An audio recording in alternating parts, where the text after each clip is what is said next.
Bueno, le damos las gracias por venir acá al caballero, el señor Huela, que ha venido a esta charla, nos sorprendió. Estamos con un amigo de la casa, querido Uchi, el señor Verazategui, que viene a dar una charla bastante interesante, el primer ciclo de charlas del año. Con él empezamos el ciclo de charlas este año. Él ya había venido a hablar acá, tuvimos el orgullo de que él lo vuelva a abrir, es un amigo muy querido por todos nosotros. Viene a hablar de un personaje un tanto olvidado. Estábamos hablando también de ese tema, de que los pensadores nacionalistas anteriores al peronismo a veces son un tanto ignotos dentro de la cultura del pensamiento nacional. Uno tiende a pensar que Uriburu por un lado y Perón por el otro, como monstruos del ala nacional, para decirlo de cierta manera, opacaron con su brillo a todos los demás grandes pensadores. Entonces es muy común que haya conozca, por ejemplo, a titanes del tamaño de Oces o de Nimio Anquini. Y él viene a contarnos un poquito la historia de Nimio Anquini, más que contarnos la historia, su pensamiento, porque cuando uno llega a sus escritos se encuentra con una persona bastante incendiaria, bastante picante, que para una época actual sería más que bienvenido ese pensamiento. Un personaje que nos hemos estado riendo bastante sobre el tema, que hace un par de años salió a la luz, anécdota, cuando una empresa llamada Paradox diseña un juego de computadoras que es un simulador de guerra de la Segunda Guerra Mundial. Uno puede elegir cualquier país y uno elige a la Argentina, y como este juego va del 36 al 50, no sabían quién poner de líder nacional, porque ya no está Uriburu, pero tampoco todavía está Perón, y te termina poniendo a Nimio Anquini como líder nacional. Entonces, eso generó más de un meme, porque algunos se sorprendió por no conocerlo, y más de un peronista le agarró un ataque al corazón al ver que Nimio Anquini era el gran conductor nacional de Argentina durante la Segunda Guerra Mundial. Eso en su momento generó bastante controversia y muchos memes. Pero bueno, queríamos rescatarle al pensamiento de grandes como Oces, que es un poco la base del pensamiento del núcleo socialista, mucho de Oces, pero también de figuras grandes como Nimio Anquini. Y hoy nuestro querido amigo Verazategui, para todos nosotros, nos va a dar una charla sobre su pensamiento y su trabajo, un poquito sobre su historia, para que la gente lo conozca, para que sepa que hay titanes de pensamiento nacional mucho antes que Perón, que la gente no los conoce. Todo tuyo. Bueno, voy a hablar. Si no hace falta, alguien que lo está bien, así nomás, ¿no? Se escucha bien. Perfecto, bueno. Y ahora que cerramos la puerta se escucha bien. Gracias a Néstor por tus palabras, gracias a Diego por la amabilidad siempre de invitarme, a todos los compañeros presentes, camaradas presentes. Alberto, pensé que no iba a venir, ayer me amenazó y que no va a venir nada, ya se debe ir para Magdalena. Bueno, gracias por venir, Alberto. Pero gracias a todos. Y retomando un poco las palabras de Néstor, sí, efectivamente fue muy importante. Bien hiciste nombrar a Enrique Oces, que para mí es una figura descollante dentro de lo que es el nacionalismo de la década del 30, y está bien que los nombres porque supongo yo que se llevaba muy bien con Nimio Anquini, porque básicamente organizaban eventos juntos. Obviamente Enrique Oces, acá en Buenos Aires, era director de, entre otras cosas, también fue de Criterio, si no me equivoco, pero fue director de uno de los periódicos nacionalistas más resonantes que hubo en la década del 30, que fue Crisol. Después de que falleciera Moras, que un sacerdote falleció casi inmediatamente de que se fundara, queda como director Oces, y ahí se publicaron material absolutamente incendiario, no se podían publicar las cosas que salían. Y Nimio Anquini publicaba mucho, como era cordobés y tenía buena relación con el catolicismo cordobés, obviamente él se formó dentro del catolicismo cordobés, publicaba mucho Nimio Anquini en el diario Los Principios, que era el diario de los curas de Córdoba, y todo lo que era incendiario y principalmente político lo replicaba en Crisol, y también artículos para la ocasión y específicamente escritos para Crisol. Pero bueno, voy a hacer, Néstor dijo que yo iba a hacer una introducción al pensamiento. Esto no es por falsa humildad sino que es un poco para abrir el paraguas. No soy especialista, ni tengo formación técnica en filosofía como para exponer el pensamiento de Stephen King, que no solamente fue un filósofo, sino que además fue un filósofo realmente muy profundo. Les puedo asegurar que si se les cruza algún libro de Stephen King, que es raro que consigan, pero si tienen posibilidad de acceder, les puedo asegurar que hasta una persona como yo sin formación filosófica es una persona que realmente queda, por lo menos pensando, lo cual para un filósofo yo supongo que eso es muy importante, porque realmente tiene una capacidad, no solamente la unidad de erudición, sino la capacidad de ir a las cosas importantes de los temas que trataba, lo cual por otro lado por supuesto tuvo su contrapartida en no generar obras de largo aliento. Como era muy específico y muy metódico con la bibliografía que utilizaba y muy de ir al hueso en los temas, generalmente cuando publicaba folletos, generalmente trabajos específicos o obviamente artículos en revistas especializadas, como también en gran dispersión de publicaciones, lo que a mí me complicaba la existencia y me complica la existencia a la hora de abordar su ficha bibliográfica. Yo estoy haciendo una tarea de revisión y de compilación bibliográfica que ya lleva más de 230 textos reunidos entre éditos e inéditos.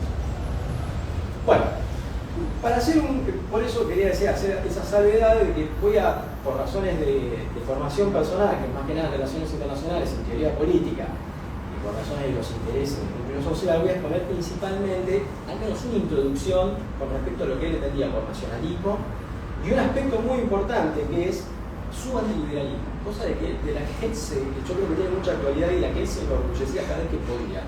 O sea, yo si hay algo que en una entrevista dice que encontré que nadie sabía ni siquiera encontré una entrevista, si hay algo que me enorgullece por mi vida es el ser antiliberal, dice. Lo he hecho toda mi vida, dice. Uno lo analiza y efectivamente, pero tiene su razón de ser, no es una posición atractiva. Ya vamos a exponer por qué él es tan antiliberal. En cualquier caso, bueno, para tirar por lo menos, aunque sea unos datos biográficos para que lo ubiquen ustedes, vivió en Córdoba y falleció en Córdoba, nació en 1896, falleció en 1979, por el transcurso de su vida habrán visto que participó y vivenció gran parte de los acontecimientos duros del siglo XX. Tuvo formación con los pioneros en la difusión del pensamiento tomista argentino, que fueron justamente en Córdoba y concretamente en 1925, con su figura señera, que fue un famoso científico también, que fue Luis Martínez Villegas, que fue uno de sus maestros. En la década del 20 ingresa, nunca terminó formalmente sus estudios de grado, estudió Derecho, estudió Ciencias Naturales, pero nunca se terminó de recibir. No obstante, como era bachiller, pudo acceder a una beca en la década del 20, concretamente en el año 96, a partir de un trabajo a pedido hecho por la Universidad Nacional de Córdoba, que la ganan dos hombres con formación filosófica, uno es Carlos Astrada, otro filósofo importante cordobés que después va a enseñar en Buenos Aires, y Nimio Danqué. Producto de esta beca ganada va a ir a Alemania, donde va a hacer un año y medio de cursos con famosos, con Sauer, con Ernest Cassirer, un año y medio. Va a enviar un trabajo para ampliar su beca, pero por un problema personal que no alcanzó a discernir cuál era, se tiene que volver. Pero la había ganado de vuelta, había ganado la extensión por 6 meses más. Sin embargo, se vuelve acá con su grupo de amigos tomistas, funda el Instituto Santo Tomás de Aquino, donde a nivel privado se van a enseñar griego, latín, filosofía, teología. Al poco tiempo va a relacionarse con el incipiente grupo que va a formar en Buenos Aires los centros los cursos de cultura católica, donde va a enseñar latín, va a enseñar filosofía, va a dar conferencias muy importantes, va a ser el pionero, probablemente, no lo puedo demostrar, pero según él, fue el pionero en la difusión del gran pensador, del filólogo Werner Jaeger, con su obra Aristóteles, que va a ser revolucionaria para los estudios aristotélicos, y que Stephen King reivindicaba mucho, igual que Octavio Hamelin, que según él eran los dos máximos aristotélicos que había, Hamelin con el sistema Aristóteles y Werner Jaeger desde una posición idealista, ¿no? Hamelin, pero bueno, él decía que igual era muy buena y muy honesta. Y el abordaje filológico de Werner Jaeger. Esto es muy importante y no es menor, particularmente para los que les interesa la filosofía de Stephen King, porque el acceso originario a los textos en su lengua griega él lo va a llevar a morigerar o o a tener un acercamiento a Aristóteles y a la filosofía en general, no tan relacionada con el aristotélico tomismo y duro, que accede a los antiguos a través de la mediación de los padres que lo leían en latín. Y eso va a ser muy importante. Y que le va a traer dolor de cabeza. Porque su visión no rígidamente aristotélica tomista y tener un tomismo original en el cual además va a integrar elementos que para el aristotélico tomismo son mala palabra, como es que en su madurez va a tener el famoso giro hegeliano, esto va a ser, y es una de las razones que en mi opinión algunos no lo reivindiquen. Hay más razones en mi opinión.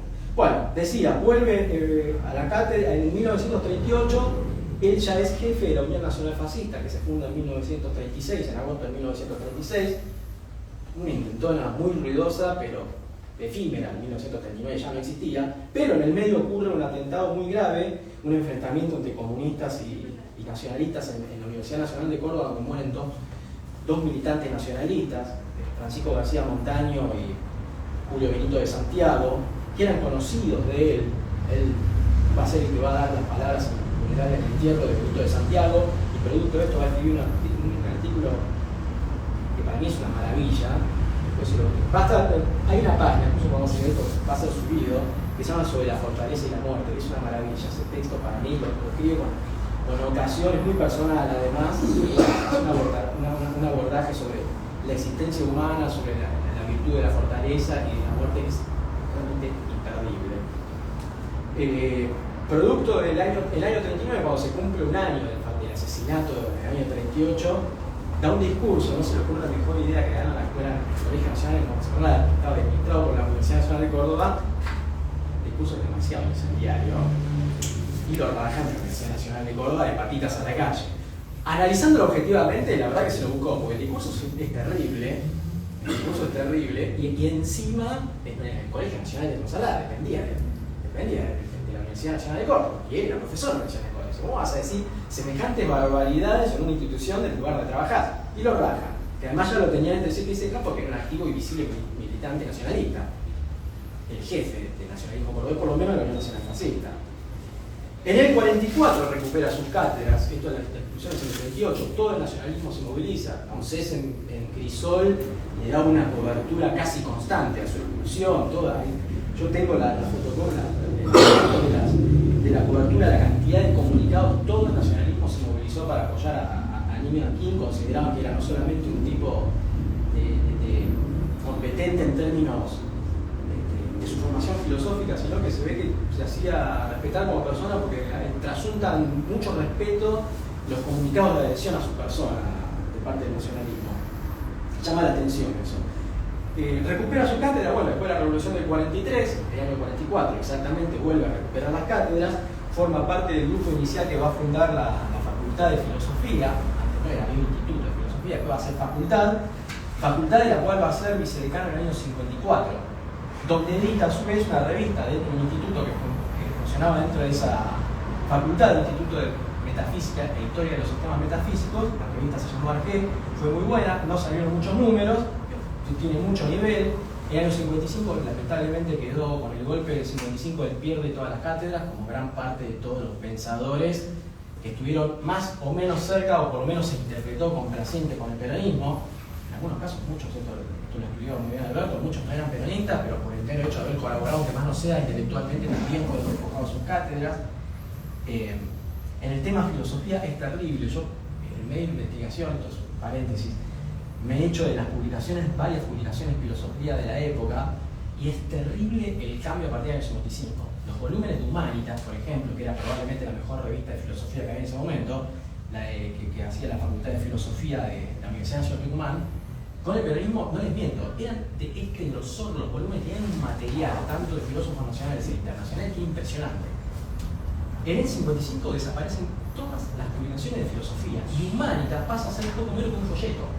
Es una cosa, una porquería así. Y salvo, qué sé yo, creo que Arturo García Estrada, de Más Allá, no tiene nivel la revista, realmente es increíble la decapitación en términos pedagógicos en general, pero en filosofía, y es lo que yo lo lo analizo más por ahí otro lado, pero la decapitación de la inteligencia filosófica en el año 55 con la Revolución Libertadora es terrible.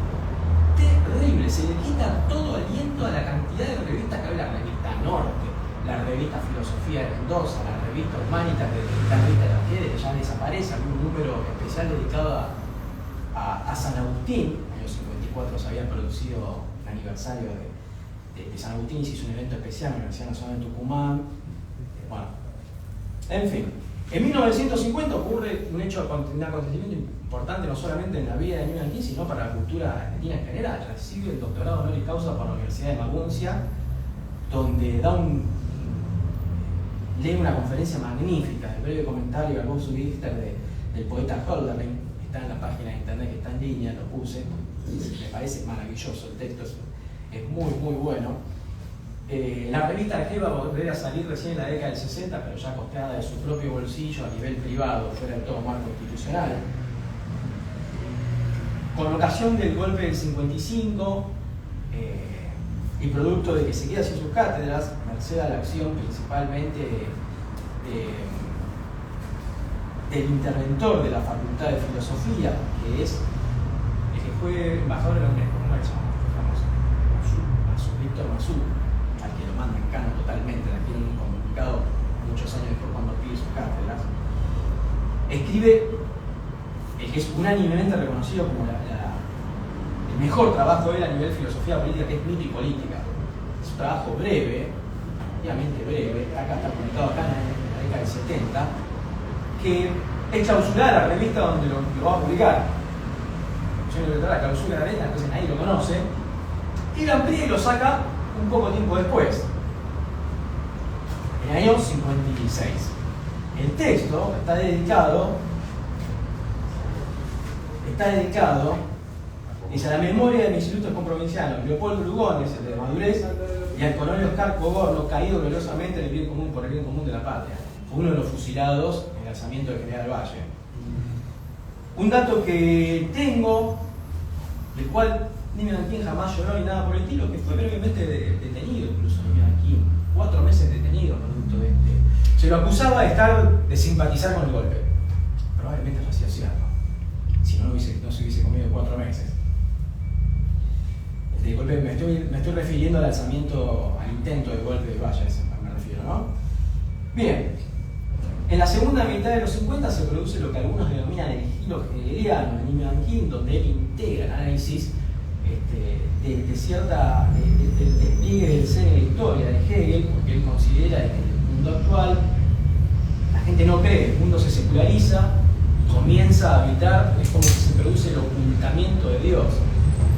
Entonces vuelve el ser eterno, deja de estar Dios creador con su acción providencial, porque los hombres no creen, vuelven las instituciones naturales a guiar y organizar la vida del hombre. Entonces él, para explicar esto desde un punto de vista estrictamente racional, sin necesidad de esperar a la providencia divina de un mundo que no cree, para explicar la dinámica de la eticidad, la libertad, cosas como el Estado, integra para él específicamente este tema, que no es que él sea específicamente de convicción hegeliana, él no deja de ser ni cristiano, ni nacionalista, ni nada por el estilo. Bueno, a fines de los 60 retoma sus cátedras en la Universidad Nacional de Córdoba, donde va a enseñar y va a ser muy respetado hasta que fallece en 1979. Y para cerrar la parte biográfica, mi explicación de por qué yo creo de que Newman King, siendo un pensador que créanme que no es un pensador más, es realmente muy profundo y muy erudito, ¿por qué fue tan importante si tuvo un doctorado honoris causa? ¿Por qué nadie lo reconoce? El catolicismo institucional argentino, totalmente liberal, que iba a reconocerlo. Si en el año 39, el año 40, por criticar a Monseñor de Andrea, lo mata, también tenía una manera de decir las cosas que realmente se la buscaba, pero acusa de liberal y acusa de liberales y de fariseo básicamente a todo el catolicismo institucional.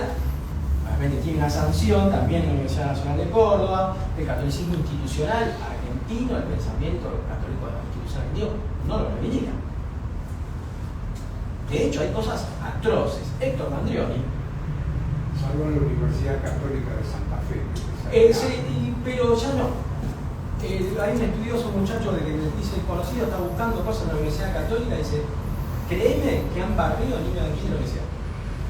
Ah, sí, eso, pero en su momento. En su momento sí, claro, pero hoy. hoy. En el 55 le dan COVID. Ah, sí, claro. Sí, bueno, eso mirá, Andreoni, tengo el testimonio de su amigo Linosi que escribió una biografía, le dice, textual, cuando le dice que junto con Carlos Astrada y Leonardo Castellani son los responsables de la subversión marxista en Argentina.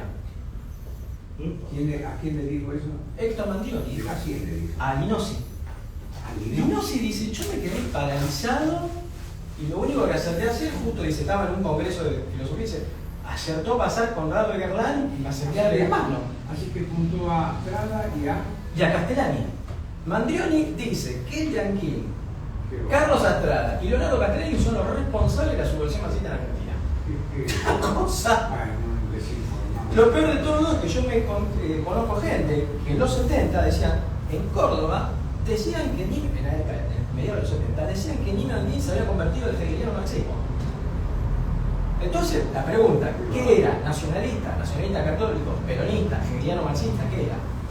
Siempre fue nacionalista y siempre fue católico. Pero no puede ser ubicado acríticamente en el peronismo, en el nacionalismo católico. Con el nacionalismo católico tampoco se va a llevar bien, porque con su integración de Hegel y ciertos posicionamientos políticos va a ser Carturelli, Mercedes Carturelli, que fue un filósofo nacionalista católico, que fue discípulo de él, con el que se va a separar. Carturelli va a decir cosas, la verdad que yo sin tener instrumentos filosóficos, igual lo digo, este hombre, yo no le iba a enseñar filosofía a Carturelli, pero interpreta cualquier cosa. Un aporte nomás. Me acuerdo que Jauregui dice de Anquín, dice, ¿y qué vamos a hacer con de Anquín si lo catalogan como nipo, nazi, facho, cato, falanjo peronista? Entonces, claro, ¿cuál es el problema? Para el nacionalismo católico, y esa cosa de acercarse, él en los 70, buen profesor y muy respetado, muchos militantes de la juventud peronista, muchos de los cuales dependían de Montoneros, lo respetaban porque era el viejo facho, que había estado en la Unión Nacional Fascista, y los pibes eran medio, sí, eran un poco de izquierda, pero también tenían, muchos de ellos venían del cierto nacionalismo, y eran una especie de prócer. Y cuando tuvieron algo de poder, particularmente con el gobierno que hubo en ese momento en la gobernación de Córdoba, lo protegieron, es verdad. Obregón Cano, le protegieron las cátedras. Tenía dos hijos que estaban metidos, ¿sabes? Claro, aparte le protegieron las cátedras. Y el viejo se hacía respetar, eso es verdad. El viejo se hacía respetar. Pero ya entonces, ¿cómo? Lee a Hegel y encima tiene alumno que le cae bien y viene a Montonero, ya se hizo hegeliano marxista. Disparate, realmente es disparatado. Encima fue un nacionalismo realmente muy duro. Eso es. Estaba muy alejado, por ejemplo, de un nacionalismo republicano como Irasuta. O sea, Irasuta que era como un tibio total. Era del mismo nacionalismo en Río C, bien duro, bien chocante. Ahora voy a leer, porque ya es un nivel, en la década del 30 ya es un nivel de exaltación total, donde va a mezclar cosas que él mismo va a decir, bueno, básicamente como que se me fue la mano, ¿no? Pero bueno, en el peronismo, también el peronismo lo veía muy bien. Nino Anquín se llevó muy bien con el peronismo, desde ya. Yo tengo cartas personales donde él se declara peronista. Después se va a enojar con Perón y va a decir que fracasó Perón y que se equivocó, pero básicamente porque no mató a todos los liberales. O sea, la crítica es esa. O sea, él dice, no fracasó políticamente porque hizo la cosa bien, pero fracasó moralmente. Claro, no se quería que ahorcara a todo el liberalismo, que nada. Básicamente que prendía eso, Nino Anquín. Obviamente se entusiasma también igual con la vuelta de Perón en la década del 70, ya recupera, fue protegido, le fue bien con el peronismo. Aparte hizo carrera con el peronismo. Pero los peronistas se han vuelto políticamente correctos o burros. El peronismo actual está, lo digo yo como peronista, por lo que Alberto es un peroniano, tipo que es mitad peronista, mitad. No articulan con la realidad el verdadero pensamiento justicialista y no reconocen y no reivindican a los verdaderos pensadores que realmente pensaban en serio. Entonces se quedan en la frase de Jauregui de que el nacionalismo nuestro se parece. No, allá no tiene más pelota para eso. Termina siendo una repetición de lugares comunes sin profundizar y menos aún sin articular con la realidad. Entonces después, como no profundizan el verdadero pensamiento nacional o justicialista, se termina justificando cualquier cosa. No vamos a hablar de eso, de ya. Pero bueno, pasando ya al pensamiento de Nimio, hoy no vamos a hablar ni su cuestión de católica desde ya, aunque vamos a tener que ver, porque tiene que ver con su pensamiento político, obviamente, algo lateralmente aunque sea, ni tampoco vamos a hablar de filosofía, porque no soy competente para hablar de filosofía. Por lo cual me voy a remitir específicamente a estos dos puntos. Con respecto al nacionalismo, él inicia como gran parte de esa generación, obviamente a mediados de las 30, su militancia política y en un contexto muy particular, donde los nacionalismos de Europa están en pleno auge, donde básicamente nadie cuestionaba la legitimidad. Estamos hablando del 34-35, nadie cuestionaba la legitimidad del movimiento como el fascismo italiano, el nacionalsocialismo alemán, y en una especie de triunfalismo y en pleno triunfalismo, de hecho, nace específicamente la fusión de las agrupaciones nacionalistas de lo que se denominaba las fuerzas fascistas de Córdoba para dar nacimiento a la Unión Nacional Fascista, inmediatamente después de los Juegos de Berlín, que fueron a comienzos del agosto del 36, entonces finales del 36 nace oficialmente, y se ponen muy activos. Pero es un fascismo muy raro, porque es un fascismo estrictamente confesional. Y no solamente es confesional, básicamente no existe otra cosa que la política entendida como una lucha entre ángeles y demonios, literal. Obviamente hay que ubicarse en la época, ¿no? Estamos hablando de un hombre de recién cumplido 40 años, la época estaba en exaltación, el auge de los nacionalismos parecía imparable, y estos en ese nivel de excitación y triunfalismo teoriza su propio, digo raro, porque el fascismo originario de confesional no tiene nada, más allá de una buena relación y un concordato con la Iglesia Católica, el confesional Mussolini, la verdad que nada que ver. Pero no, el de Nimio Anquín sí. Aparte, quedan excluidos básicamente todos, salvo él y sus camaradas. Él dice, ¿cómo encarar la política? Y él dice, el cristiano es un caballero de lo eterno. El discurso se titula, para que ustedes lo vean, el nacionalismo como hecho espiritual. O sea, el nacionalismo no es un movimiento político, es un hecho espiritual.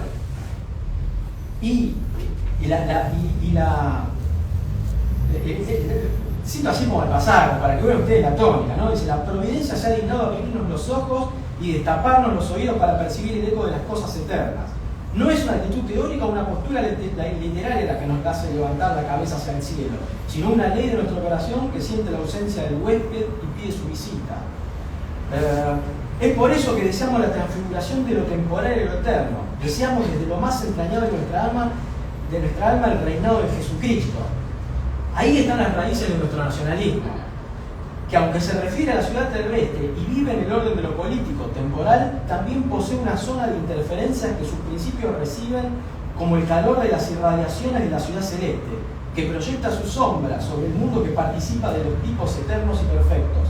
Nuestro nacionalismo, en su esfera, y aunque indirectamente, porque lo político está grabado con todo el peso de la materia y sujeto a las oscuridades del pecado, puede cooperar y coopera en la realización del reino futuro.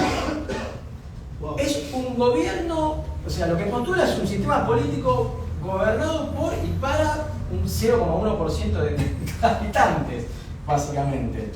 Como vamos a ver, Nimio Anquín, su madurez, va a matizar mucho esto, particularmente a partir de una elaboración y una precisión específica a nivel doctrinal de su propio pensamiento político, donde se distinguen las dos esferas, donde se acentúa la distinción de las dos esferas de lo que corresponde al orden sobrenatural y lo que corresponde al orden político o orden temporal.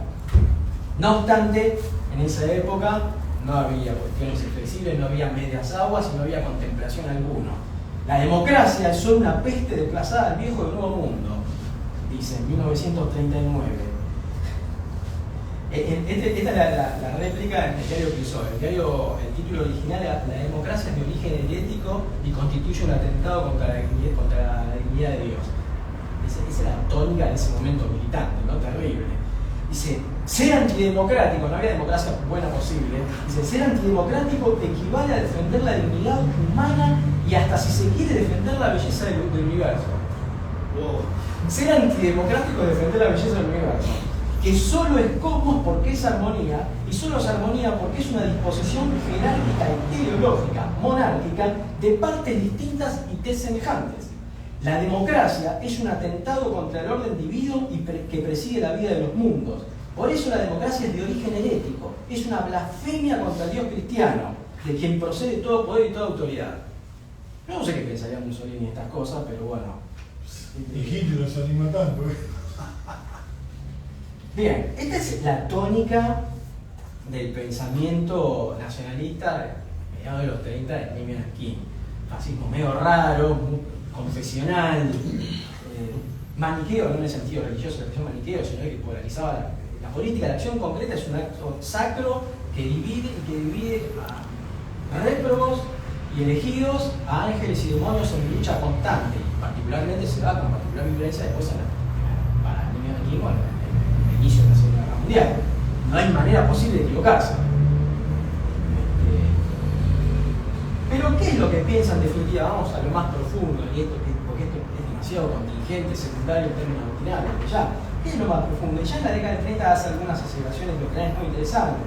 En un artículo escrito para el diario Crisol. El diario Crisol fue fundado el 1 de febrero de 1932, entonces algo muy común en los diarios de la época, cada vez que había un aniversario sacaba un día especial. O sea, hay varios artículos del 1 de febrero del diario Crisol que son muy buenos, escribía la crema del nacionalismo entonces con muy buenos artículos. Nietzsche aquí fue convocado 2 o 3 veces, entre ellos este artículo interesante donde habla sobre qué es el espíritu nacional. Dice, el espíritu nacional se manifiesta en las tradiciones, el idioma, la religión, la raza, todo aquello ajustado en una unidad que viene a ser para la nación lo que es la razón para el hombre. Sin razón no hay persona, y así también, sin aquella unidad no hay nación. Puede haber un Estado políticamente constituido, con la organización exigida por el derecho público, y aún capaz de actuar con una cierta individualidad en el concierto internacional. Pero si sus elementos no constituyen una unidad viva, no habrá nación. Le faltaría lo esencial, aquello por lo que se define un pueblo por lo que es. La voz nación está fuertemente unida a la idea de vida, de actualidad, de entelequia. Después hace algunas observaciones acerca de ese increíble artículo, el espíritu nacional, porque ese escrito antes de ayer. No pensaba leerlo, pero para que ustedes vean, dice, la Argentina goza de una efectiva soberanía política, pero económicamente está socupada. No hay municipalidad de provincia que no haya contratado empréstitos con la banca internacional. Además, viajamos en ferrocarriles y tranvías ingleses, en aeroplanos y automóviles yanquis. El telégrafo, el teléfono, la luz eléctrica pertenece a la compañía que tiene su sede en Londres o Nueva York. Judía es la explotación de la agricultura, inglesa la de la ganadería, yanqui gran parte del petróleo, alemana de los cueros. Ni el aire, ni la tierra, ni el agua que nos circundan son nuestros, nada es nuestro. Todo es del extraño en nuestra propia casa. El extranjero invadió nuestro hogar y se ha instalado en él como señor. Lo hemos acogido con un sentido loco de la hospitalidad, porque desde la escuela se nos ha repetido: sed generosos con el extranjero, no le regatéis nada, dadle todos. Todo lo contrario a lo que Alberto llama la preferencia de sí mismo, ¿no? Lamentablemente esta pedagogía de la primacía de lo exterior y del beneficio de la humanidad es la que nos inoculan desde la primaria. En retribución nos ha traído algunas cosas, pero ¿a qué costo? Nos ha desalojado nuestra propia casa, nos ha transformado en sus servidores. Ahora él es el amo de esta tierra donde comenzó por ser mendigo, y como amo que comenzó por mendigar, nos desprecia. Esto es lo más doloroso que hemos sentido en nuestro corazón de argentinos natos, el desprecio del extranjero. Pero hay algo peor todavía. ¿Cuál ha sido la reacción del argentino frente a esta actitud del extraño? Digámoslo sin reserva, se ha humillado. En vez de plantarse frente al intruso y reafirmarse como argentino, ha aceptado el desprecio y ocultado su argentinidad con todos los recursos posibles. Por la dependencia económica hemos sido llevados a la indignidad espiritual. Un paso más y caeremos en la servidumbre política. Ya hay algunos miserables a quienes no repugna esta posibilidad. Con esta última frase yo pensé en mi ley. Pero podría poner varios nombres más, ¿no? Un texto inédito sobre el nacionalismo, que todo no tiene nada, no lo tengo manuscrito, donde habla sobre qué es el nacionalismo, y ya hay una elaboración donde, reivindicando por supuesto el aspecto de trascendencia de la existencia, también diferencia las dos esferas de vida, como comenté antes. Dice, es pues inevitable al príncipe cristiano poseer una doctrina, porque la sociedad cristiana recibe su bautismo por el fin que persigue. Su carácter cristiano es determinado por el objeto que intenta realizar, el cual no puede ser otro que el bien. Pero la esencia del bien no es una realidad que se imponga con fuerza de convicción incoercible. Por ejemplo, el juicio que acerca de que la mano tenga 5 dedos. Porque aunque todos apetezcan el bien, hay quienes lo identifican con el orden exclusivamente temporal e instituyen entonces el señoría de la materia. Por ejemplo, el comunismo ateo, que se origina en una concepción filosófica y no en un desequilibrio de la mecánica social como algunos pretenden, para crear un Estado puramente naturalista.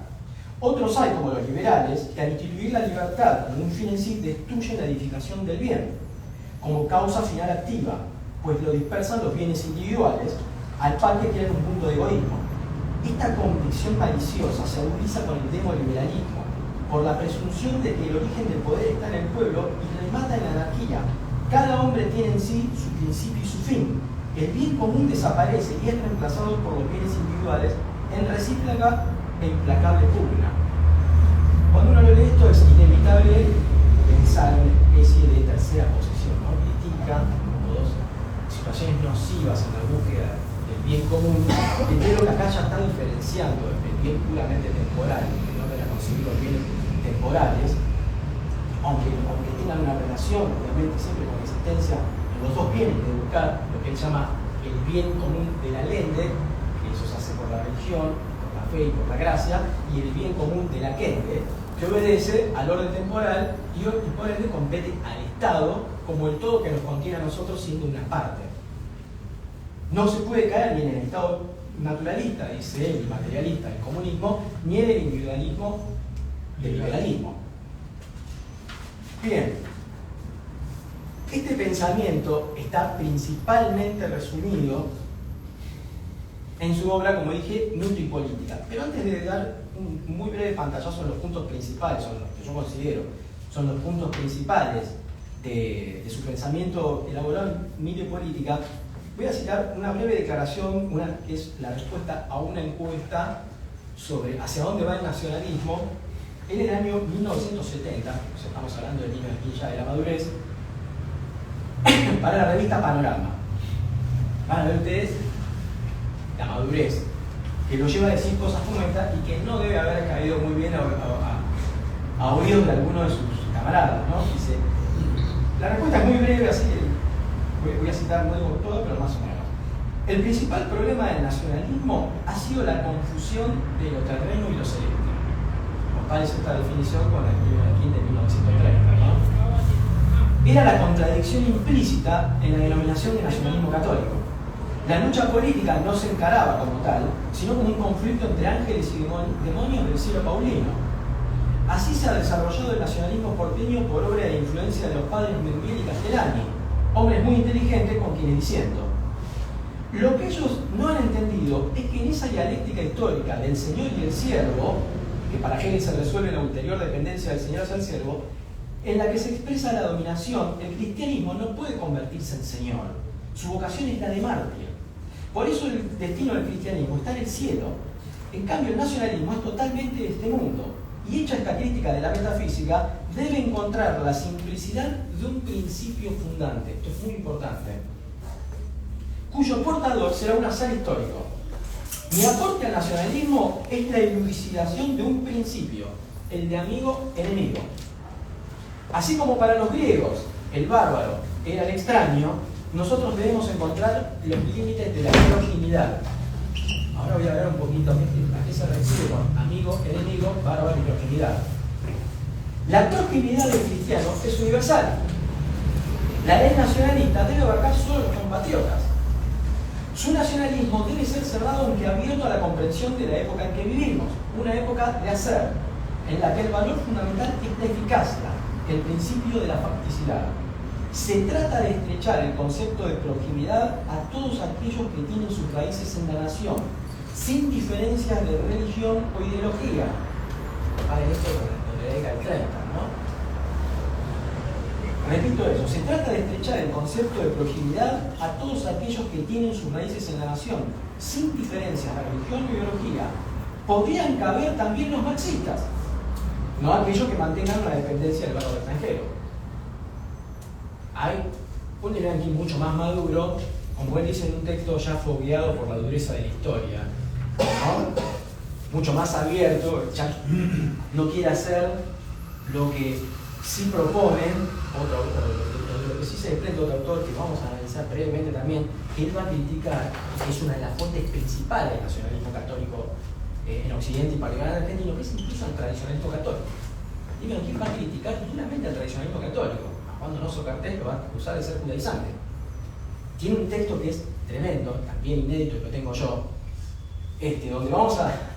donde va a decir cosas que eran el prólogo de un libro de Belisario Tello, que era uno de sus comilitones, que el libro nunca salió. Cuando leo el prólogo digo, ahora entiendo por qué no salió. Yo estoy seguro que a Belisario Tello no le gustó lo que dice. Bueno, pero ¿cuáles son los lineamientos principales de pensamiento político nacionalista de Emilio Durkheim? Para empezar, la definición de qué es lo que entiende por nacionalismo. Y lo da en Mito y Política en la parte teórica. Dice, el nacionalismo es la concepción política que propicia el encaminamiento de la nación a la consecución del bien común por el orden y la unidad relegados en la autoridad. Eso es el nacionalismo. Lo repito, el nacionalismo es la concepción política que propicia el encaminamiento de la nación a la consecución del bien común por el orden y la unidad relegados en la autoridad. El nacionalismo considera al hombre como una unidad no escindible de individuo y persona. No vamos a hablar de esto, pero esto es un palo a uno de los grandes teóricos católicos, que es Jacques Maritain. Jacques Maritain, como estaba muy ocupado en despegar a su catolicismo de los movimientos totalitarios y quiere trazar una especie de justificación que aleje el poder o que cuestione el poder, el avance del poder del Estado, del totalitarismo, va a ser una teoría curiosa que es la de tomar a las personas y dividirlo entre individuos y personas, diciendo que una es para el Estado y otra es para Dios, y como el individuo no puede someterse al Estado, básicamente termina privando la libertad humana. Es un cuestionamiento del Estado. Dime aquí, dice, es imposible dividir individuo y persona. El ser humano es un ser humano. Y se acabó. Dice, y hacer esa división para terminar justificando el no acatamiento de la autoridad del Estado es antitomista. Santo Tomás, acá lo cita constantemente, es clarísimo. El Estado es el todo y el ser humano es la parte. El nacionalismo considera al hombre, cuando digo Estado, hablo de la comunidad políticamente organizada, no hablo de los organismos burocráticos. Estamos hablando de la comunidad política organizada. La convivencia común organizada a través de la distribución de poder, de la pluralidad, unidad y religada por la autoridad y el orden. A eso me refiero, ¿no? Dice, por ello no es ni individualista ni personalista, sino plenamente humano, en cuanto ve en el hombre político no solo un sujeto temporal, sino también espiritual comprometido en cuanto tal en todos los actos del ciudadano. El sentido de unidad y de orden del nacionalismo lo opone a todo internacionalismo político y a todo cosmopolitismo, pues uno y otro son factores disolventes de la nación. Su culto de la autoridad lo opone, el culto de la autoridad del nacionalismo, lo opone al liberalismo, que también es factor de disolución por la anarquía.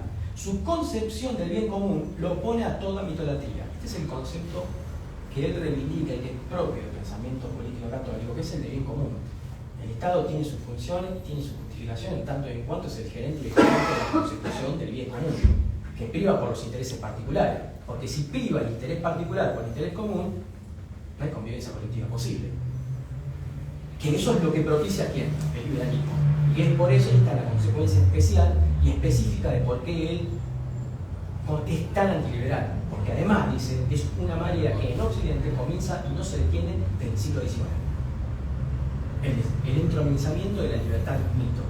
Es un huracán al que no podemos oponerle nada. El tradicionalismo dice es ineficaz y inocuo porque no tiene que oponerle.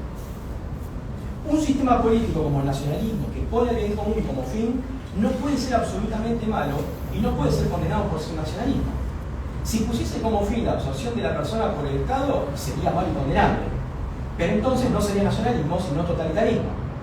Para el nacionalismo, el Estado es la sociedad natural, revestido de la autoridad suprema dentro de unos límites dados, encargado de realizar el bien común de sus miembros. En cambio, será totalitarismo y de ferocidad omnívora el sistema político que, como la democracia liberal, que la considera totalitaria, proponga y practique la inmolación de la persona humana al mito. Por eso su escrito se llama Mito y Política. Porque él dice que con la Revolución Libertadora se entroniza el mito de la libertad como mito y se instituye un sistema político como es la democracia liberal, entendida como liberal, como un mito, es algo que no existe. Dice, no pueden diosarse, no se les puede sacrificar las personas a un mito político. Los sistemas políticos son contingentes, son instrumentales y en principio son todos válidos y funcionan. No se puede entronizar un sistema político como absoluto. Eso lo dice obviamente polemizando con el discurso antiperonista de que Perón era un dictador que en realidad vulneraba la verdadera democracia y la libertad humana. Y ese fue el argumento de Braden y todo ese grupo de gente. ¿El 55 también? Desde el 55 en adelante es el argumento fuerte. La concepción política de la que disponemos, dice Mito y Política, es organicista y antimítica. Para nosotros, el Estado es una institución natural y necesaria. El individuo pertenece al Estado en cuanto este es todo y aquel la parte. Bien, bueno, después abunda en esto, obviamente siempre está justificado en Santo Tomás, por supuesto. Pero ¿cuáles son a nivel político los conceptos que él aporta luego de esto que hemos hablado del nacionalismo como encaminamiento al bien común? Bueno, reivindica el bien común, reivindica que el Estado es el que busca el medio necesario para alcanzar el bien común inmanente o de la gente, como él dice él, uniendo las diferentes partes de una distinta sociedad, que obviamente es plural, por eso le habla de unipluralismo. Pero no solamente se detiene ahí en sus aportes, un poco basado en el pensamiento clásico griego antiguo, va a reivindicar, por ejemplo, el concepto de barbarie. ¿Qué significa este concepto de barbarie? Él dice, en Argentina, gracias a Sarmiento y Alberdi, que han declarado que bárbaro es el propio, es el bruto atrasado propio. Es una burrada esto, es bárbaro, pero que es muy importante, porque yo tengo que tener una lealtad con mi compatriota, con el que pertenece a mi generación humana, a mi generación vital, a mi unidad vital, que es mi nación. Dice, hay que recuperar el concepto de bárbaro. ¿Por qué recuperar? Porque después del pensamiento cristiano que se establece en la cristiandad, donde los estados son cristianos, no tiene sentido el concepto de barbarie entre los estados cristianos, porque el cristiano instituye el pensamiento del prójimo, para cual no es un extraño, un cristiano de otro país, puede ser de otro estado, pero sigue siendo mi prójimo. Y como vivimos en estados cristianos, el concepto de proximidad, dice, es inteligible e incluso hasta ciertamente practicable. El problema es que desaparecida la cristiandad, desaparecido el orden medieval, desaparecida la autoridad del Papa, con estados crecientemente seculares, donde la gente ya no cree, donde se produce el ocultamiento de Dios, ¿qué sentido tiene hablar de proximidad y orden cristiano? Entonces hay que recuperar ciertos conceptos de la política del hombre racional natural que tuvieron los griegos. Por ende, la política ahora va a estar sujeta, dice él, a la dureza del destino, como en la antigüedad. Ya no, el hombre actual no cree en un Dios creador que actúa a partir de su providencia y que practica la proximidad de todos los hombres, y mucho menos de la fraternidad laica del liberalismo. Hoy viene la política de naciones y de defensa de prójimos que están sujetos a los vaivenes de la política y de la inteligibilidad racional, con todo lo que eso conlleva de instituciones naturales del orden racional como se dio en la antigüedad. Vuelven las instituciones, dice el paganismo, y él reivindica esto en ese sentido, esa recuperación para inteligir la política estrictamente como un hecho natural, las instituciones nacidas del pensamiento natural racional. Dice, en un estado cristiano o teológico o sobrenaturalizado, la idea de proximidad es inteligible y hasta cierto punto practicable, pero en un estado político natural es absolutamente imposible que lo sea. Esta confusión tremenda es expresada en la fórmula de Sarmiento, civilización y barbarie, cuya transcripción exacta es proximidad y barbarie, cuya carga destructora es atroz, porque equivale a declarar a bárbaro al señor y dueño. O sea, el propio pueblo se lo declara bárbaro. Y civilizado, y señor y dueño al bárbaro. Es una inversión. En este caso, el extranjero civilizado, monstruosidad propia de este raro e incomprensible país. País de punquipungen, de patas arriba, para emplear una expresión marxista. De haber existido Sarmiento o Alberdi en la época de Tucídides, de Tácito, de Bodino, de Bossuet, hubieran sido execrados o ejecutados vilmente. Los judíos lo hubieran lapidado. En nuestro raro país son prototipos pedagógicos y políticos. Esta reivindicación de la vuelta de las instituciones naturales para la política de la gente, para la política natural, para la política stricto sensu, va a ser un aporte muy importante y que justamente lo va a separar, por ejemplo, del nacionalismo católico. Porque reivindica la esfera soberana y natural de las instituciones políticas. Trata de no mezclar en un mundo crecientemente secularizado conceptos sobrenaturales como el concepto de proximidad, que no son practicables en los estados laicos, en los estados seculares. Pero, vuelto ya sobre el Estado, sobre la necesidad de la unidad vital que implica ser una nación, que es una unidad de distintas partes, ¿qué queda como enemigo? Es el liberalismo. ¿Por qué el liberalismo, con su vuelta del individuo, su endiosamiento de la libertad y su vuelta del interés sobre sí mismo como una mónada egoísta, conspira con esa unidad vital? Conspira contra el bien común. Es imposible conseguir en una sociedad liberal, es decir, una sociedad de individuos egoístas puestos sobre su propio interés, una convivencia colectiva. Entonces, la primera precisión que él va a hacer es, primero, no deja de ser cristiano, esto lo dije siempre, una diferencia entre lo que es el liberalismo, o sea, la libertad para el liberal, y lo que es la libertad para el cristiano. Y él dice, la libertad para el cristiano es un medio para un fin, que es la salvación del alma. Por él es instrumental, es un medio. Él dice que no es ni siquiera un concepto, sino un principio, porque es una gracia, la verdadera libertad es una gracia dada por Dios al hombre. Y él dice,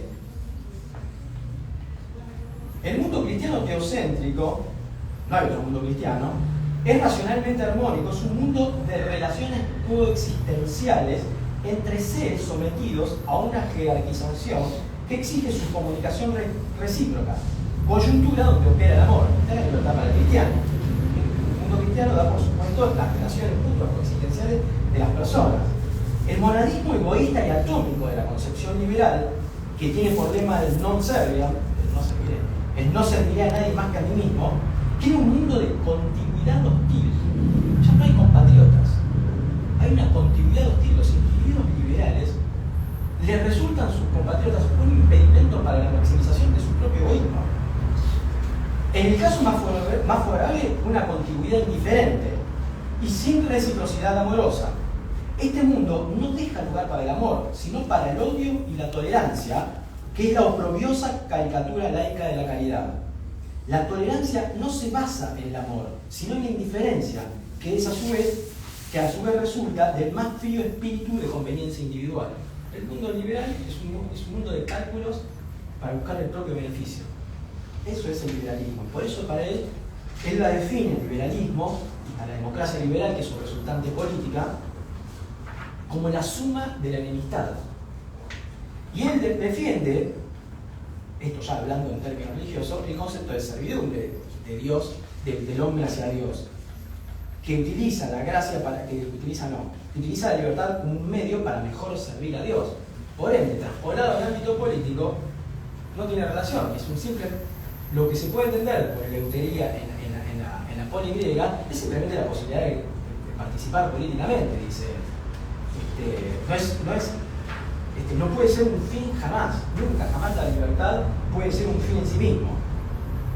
Pero, ¿por qué le preocupaba tanto y cuál es la explicación última que da? Como dije antes, cuando anticipé, el liberalismo, o si se quiere, ¿por qué el éxito del liberalismo? Y él lo da, y él lo explica como un auge que hay a partir del siglo XVIII del liberalismo él lo define como un huracán indetenible.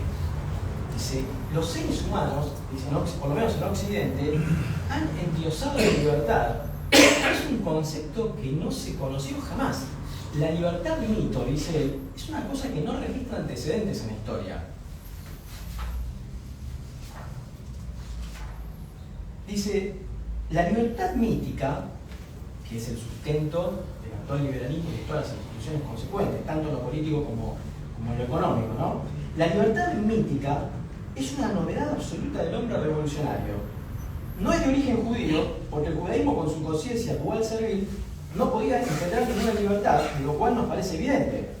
Es más, si hubiera subsistido y predominado históricamente la conciencia judía, no hubiera habido libertad humana, sino solamente servidumbre. Él reconoce, esto un poco está influido por Hegel, que reconoce, y es una lectura varia del Antiguo Testamento, que en el Antiguo Testamento hay una relación de señor a siervo. El sacro del mundo y lo hace partícipe en él como criatura que colabora con el Creador en la recuperación y mantenimiento de ese orden amenazado y herido por la causa que es el pecado. La libertad mítica es, pues, absolutamente original del siglo XVIII, en que comienza su incoación para lograr el despliegue poderoso de 2 siglos siguientes. Esto lo dice a tono con la crítica de una de las principales fuentes de cierto nacionalismo argentino, y concretamente el nacionalismo católico, que es justamente el tradicionalismo católico. Uno lo llama el pensamiento contrarrevolucionario, concretamente el pensamiento de Donoso Cortés, de Joseph Lemaitre y del otro francés, del Hugh de Bonald. Se basa, para hacer estas aseveraciones, Niño Danquin, en buena medida, no solamente su propio pensamiento, sino, como dije antes, retoma el tema de Carl Schmitt y lo trae a colación porque se pregunta, él dice, el tradicionalismo termina siendo tan dual que está más influenciado por la mentalidad del Señor y el Siervo del Antiguo Testamento que el verdadero. Es la persecución, son los bombardeos masivos, es el crimen, es declarar fuera de la ley a todo lo que no piensan con criterio de libertad mito. Necesariamente termina en la sangre, dice él, como buen y racional que es. El tradicionalismo, por ende, aparece vencido en el principio y su obra queda más que todo como un testimonio de decisión. Pero profundizando sobre este último concepto, recordemos que había hablado de la influencia de Carl Schmitt. El decisionismo es uno de los pilares del pensamiento político de Carl Schmitt. Que tiene una gran influencia sobre Bianchini. Sí. Todo el vuelco de Bianchini, cuando acepta la dialéctica amigo y enemigo, es Smith. Sí. De hecho, el trabajo empieza con eso. Sí. Pero él lo reconoce muchos años después, pero siempre se le acusó que no reconocía un trabajo como el de Smith, que tuvo gran influencia sobre él. Smith escribe el concepto de la política en el año 22. Él no lo tiene en cuenta, lo demoniza a Carl Schmitt al principio. Y después lo recupera a partir de la lectura de Hegel. Es muy probable, claro. Sí. Él dice, de hecho, concordante con lo que dice acá Alberto, si bien el trabajo sobre Donoso Cortés empieza hablando de Carl Schmitt, porque en cierto sentido también es verdad que Carl Schmitt fue un gran difusor de Donoso Cortés, tenía mucho cariño. No lo iba a citar, pero como para integrarlo con lo que está diciendo Alberto, ya hasta que está lo cito aparte, porque es interesante, aunque más no sea anecdóticamente. Dice, la reactualización de Juan Donoso Cortés no se debe a los españoles, sino a los alemanes. El más empeñoso donosista es Carl Schmitt, quien creyó encontrar en el pensador extremeño, que además extremeño era extremista, un precursor de la política dictatorial decisionista que se hizo presente, efímera pero intensamente en Europa en 1934-1942. Donoso debe haber sido una devoción temprana de Schmitt, pues ya en 1928, hallándonos nosotros en Berlín, adquirimos la Festgabe dedicada a Karl Busch por sus correligionarios, en que ya se incluye una colaboración de aquel, de Schmitt, bajo el título Donoso Cortés en Berlín 1849. Fruto de la influencia schmittiana fue la bibliografía de Donoso por Schramm y directa o indirectamente toda la bibliografía donosiana posterior hasta hoy. Volviendo ahora a cuestiones conceptuales, se pregunta, y esto lo hace para enlazarlo obviamente y para integrarlo con su propio pensamiento político, si contra la libertad mito, porque es un irracional y queremos oponer algo racional, ¿por qué? Así ya esto explica por qué la inocuidad y la inutilidad del tradicionalismo. Dice, pero ¿por qué entonces Carl Schmitt le llama la atención Donoso Cortés, dice, porque la verdad que no le termino, un tipo como Carl Schmitt que habla de la decisión, dice, entonces dice, yo ensayo una explicación de por qué creo, dice, deben haber gravitado cuestiones de simpatía, dice, el mundo por el que suspiraban de Mestre, de Bonal y el Marqués de Valdecamas, Donoso Cortés, había terminado para siempre y no volvería a resucitar por imposibilidad histórica. ¿Por qué entonces una mente tan avisada como la de Schmitt piensa en la radicalización de Donoso? Bueno, dice, la conducta política de Donoso, tal cual se da en sus conocidos discursos y en general en toda su obra, es quijotesca y arremetida, lanza en ristre y visera calada. A Schmitt le tocó actuar en una época de caos político y de decisión, como a Donoso, y allá en este, sin duda, una fuente doctrinaria para abrevarse y reconformante de momento de vida o muerte. Y acá es donde viene lo fundamental. Porque decisión, que en alemán es Einschätzung, alemán me va a matar, dice, no obstante el pensamiento de Carl Schmitt, la decisión en términos de Carl Schmitt, que efectivamente reconocía en Donoso Cortés que hay que tomar decisión porque si no, o nos comen los comunistas, nos comen los liberales, por eso el Estado tiene que tener autoridad y debe dejar de ser neutral para tomar decisión. Dice, el decisionismo de Donoso Cortés no se parece en nada al de Carl Schmitt. La decisión, la Einschätzung, es decir, la decisión según el concepto schmittiano, es el caso del nudo gordiano. Es decir, no tiene más razón que el movimiento voluntario que termina con todos los argumentos. El tajo firme y sin vacilación de la espada de Alejandro. Él dice, lo que tiene de bueno Schmitt, y que es lo que Schmitt reivindica en la década del 30, por el proceso político que se estaba dando de decisión, es que no se argumenta. No pretende elaborar un pensamiento tradicionalista para racionalmente, con un mundo que ya no, aparte con la inteligibilidad de un mundo que ya no existe, tratar de derrotar mediante recursos lógicos y de lo que fuera, algo que es irracional. No, porque la decisión en Schmitt es la decisión, hay que agregarle algo para que lo entendamos nosotros en castellano. La decisión en el estado de excepción. Para Schmitt no es la decisión, yo decido comprar un caramelo, un teléfono, tomar una cerveza o salir a bailar, no. La decisión política es la decisión en el estado de excepción. Y eso no se discute. Ha habido mucho.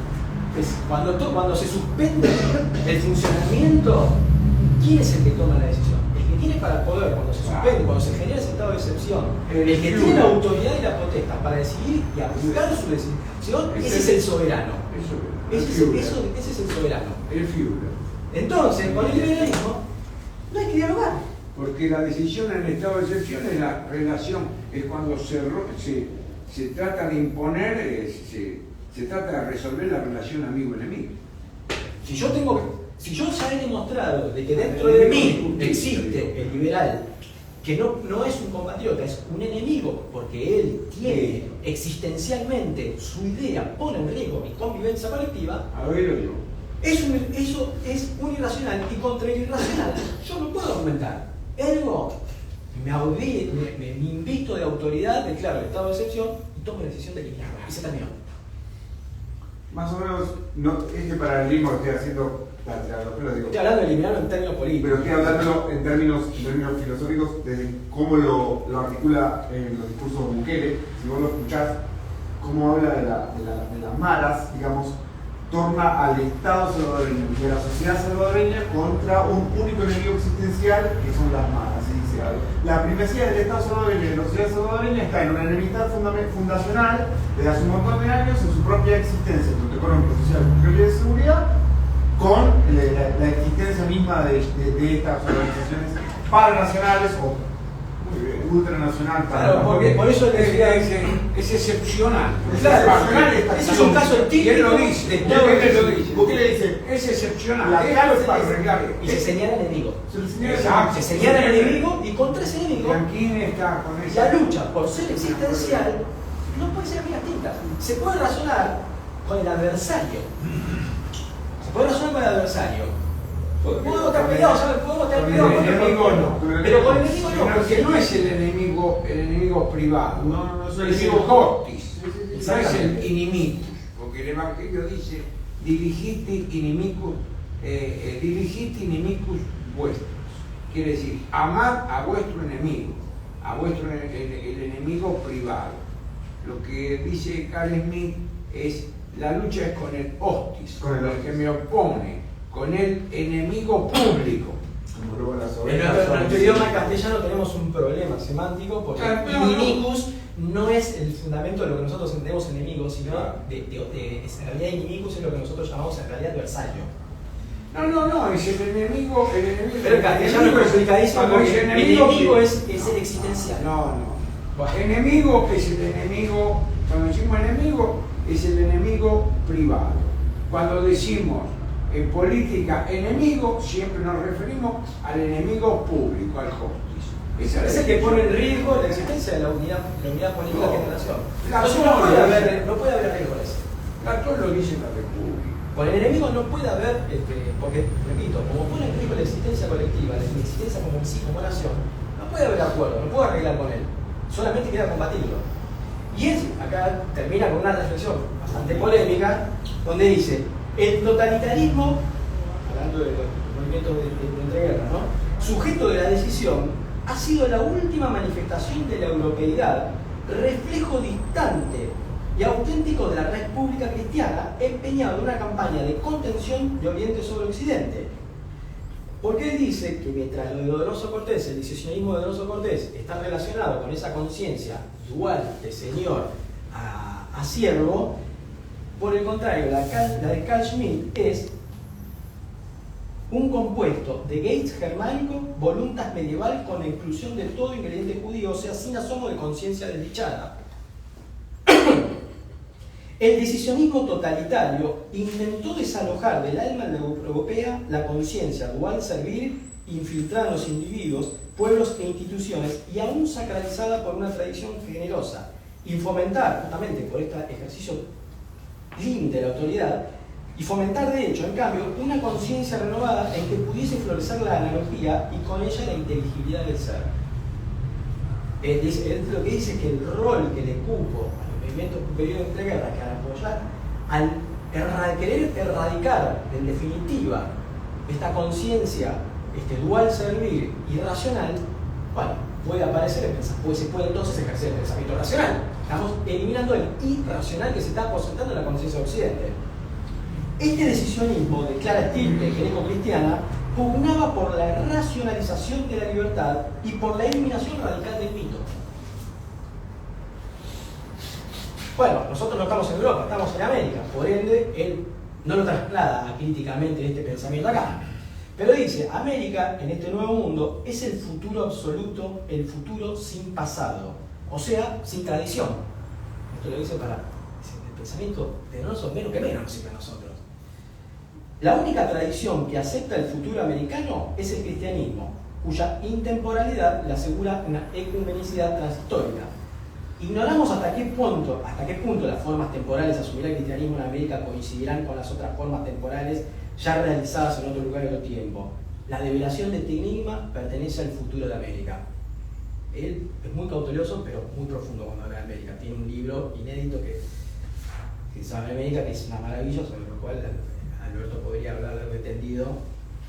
Es muy complejo también, pero hace esa salvedad, con toda la carga de europeidad que tenía el niño alquimismo en su formación, que hacía la salvedad que nosotros no somos Europa. Por eso dicen, Europa tiene una carga de 4.000 años de historia, nosotros no. Nosotros somos futuro puro sin pasado, que fue la idea que más le asombró a Alexander Dubin, que toma el niño alquimismo, que elabora mucho a partir de esa idea. Que nosotros estamos en un mundo occidental crecientemente secularizado también, donde vuelven las instituciones naturales y estamos sujetos, no ya, porque la gente no cree a la acción de la providencia, que no obstante el cristiano sabe que opera, que Dios sigue existiendo, pero vuelve esa institución, esa nueva vuelta de las instituciones naturales, de la vuelta, y él por eso reivindica estos conceptos anteriores al cristianismo, como los de bárbaro, los de bárbaro, los de Estado natural, la racionalización de las instituciones, etc. y entender de que efectivamente, como enseñaron los griegos, estamos sujetos a la dureza del destino. Por eso, para cerrar esta exposición, cito el último fragmento de uno de sus textos más profundos, que es Argentina en el nuevo orden del mundo, donde él dice sobre la racionalidad. Dice, Creo que tu hijo. la responsabilidad del acto humano, el ocultamiento, por otra parte, ha eliminado el principio cristiano de proximidad que afirmaba la libertad interior, la libertad cristiana, y deja disponible al cristianismo para ingresar en la categoría del hombre antiguo retornante, sujeto al destino. Frente al Zeus Pantocrator, es decir, Zeus, dueño de los elementos, que hoy tienen los estados omnívoros y poderosos que por el recurso de la técnica pueden dominar y pueden lograr lo que hace siglos era impensable, dice, frente al Zeus Pantocrator, que es el símbolo del nuevo eón, no imitaremos a los titanes, sino que nos recogeremos en la reflexión y la prudencia, pero conservando intacta la voluntad de soberanía, que es el principio que configura un Estado, como enseñó Bodino. Recojámonos en nuestro